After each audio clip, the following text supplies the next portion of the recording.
Shalom! It's Eric with Holy Land Escape, back with our second video in the 11-video series in learning to read Hebrew. In the last video, I forgot to mention that Hebrew is always read and written from right to left, unlike English and most other languages in the world, which are read from left to right. So whenever you see a Hebrew text, always go to the right side. At first, it seems unnatural, but you'll get used to it.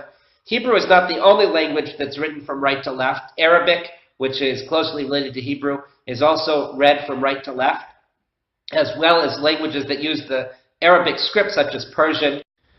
Before we get started with the two letters we're going to learn today, I want to do a quick review from last week, where we learned the first two letters in the Hebrew alphabet. The letter Aleph is silent, but when we put the vowel under it, which is the popsicle stick, which comes in the two versions, there's no distinction. It's the same thing for our purposes.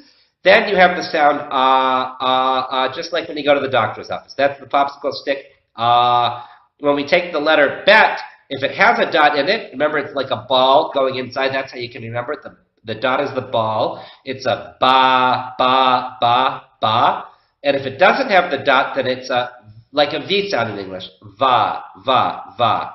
So we have ba, ba, ba, va, va, va. And we learned our first word last week, the word abba, abba. There's another word that we can make with the first two Hebrew letters, what we've learned so far, and this is the word. Can you pronounce it? Pause the video and see if you can say it on your own. Av, Av. And Av has two meanings. The first meaning is the month in which the temple in Jerusalem was destroyed about 2,600 years ago, the first temple, and the second temple was also destroyed in the month of Av. Today there's the day of Tisha B'Av, which means the 9th of Av, that's observed as a day of mourning, a fast day for the Jewish people. Not to get you too depressed, Av is also the word for father in Hebrew. If you remember in the last video, we learned the word that's used in modern Israel, which is technically from Aramaic, Abba, Abba, Abba. But technically the Hebrew equivalent of Abba is Av, although it's not really used today in Israel. The different variations are used, but the main word that's used for father is Abba. The third letter of the Hebrew alphabet is the letter Gimmel. Gimmel is the equivalent of the English G that makes the G sound, kind of the hard G sound, G.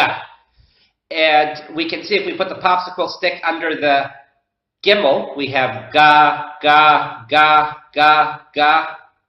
And once again, of course, it can be the flat popsicle stick or the popsicle stick with the handle on it. But in any case, it's ga, ga, ga.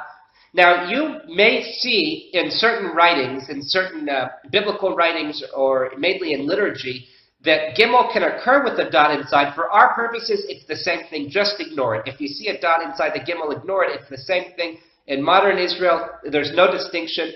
For most Jews, there's no distinction. The exception is Jews from Yemen. Jews that come from the country of Yemen have a tradition of pronouncing the Gimmel with the dot one way and a Gimmel without the dot the other way. That happens to be where my wife's family is from. But once again, don't worry about that. We're not going to get too complicated. For our purposes, it's the same. To be consistent, in our video series, Gimmel will always appear without the dot. The fourth letter of the Hebrew alphabet is the letter Dalet. And Dalet is the equivalent of the English D, da.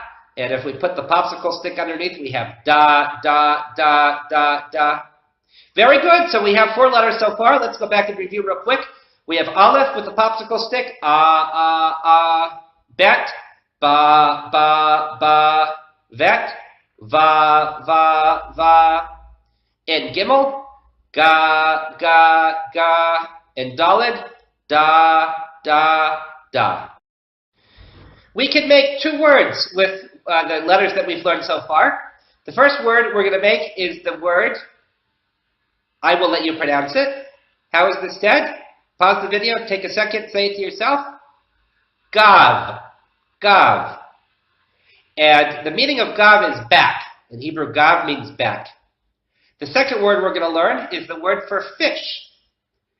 Again, pronounce it to yourself, say it to yourself, pause the video, and see if you can pronounce this word yourself. Dog. Dog. Dog is the word for fish. Dog is fish. And, of course, the word for back is gav. Gav. Dog. The next word that we can make with the letters that we've learned so far is a name. And this name is, can you pronounce it? Once again, pause the video for a second and see if you can pronounce the name. God. God. God is a name, and the name first appears in the Bible in the book of Genesis, chapter 30, verse 11. And this word God is related to another word, which is kind of a word play. You see, when you read the Bible in English, you're missing the word play that goes on in Hebrew. The story of God is that he was born to Leah, one of Jacob's wives, Leah or Leah. In Hebrew, we say Leah. But Leah gave Jacob her maidservant, and her name was Zilpah. So Zilpah and Jacob had the baby, and Leah named the baby God. And the reason she named it God is because of the Hebrew word bagad. Leah said, bagad, v'tikreh shmo God. So now we have another Hebrew word, bagad. Bagad in modern Hebrew, and possibly in biblical Hebrew, although the meaning is not 100% clear, means something like, he cheated on me, cheated. And that's what bagad means. He cheated on me, he deceived me, because it wasn't Leah's baby. God wasn't born from Leah's womb, but rather from the maidservant, Zilpah. And that's the meaning of bagad, cheated on. Now we're going to learn our second vowel, which is also written beneath the letter. And this vowel has 3 dots. Now, one of the ways to remember it is when you see 3 dots, you may say, wait, that's confusing. And that's the sound that it makes. It makes the sound eh. So let's go back to the letters that we learned so far and let's review. We have the eh written under the aleph. Can you say it? Eh, eh, eh. 3 dots under the bet. Be, be, be. 3 dots under the vet. Ve, ve, ve. 3 dots under the gimmel. Ge, ge, ge. And 3 dots under the dalet. De, de, de.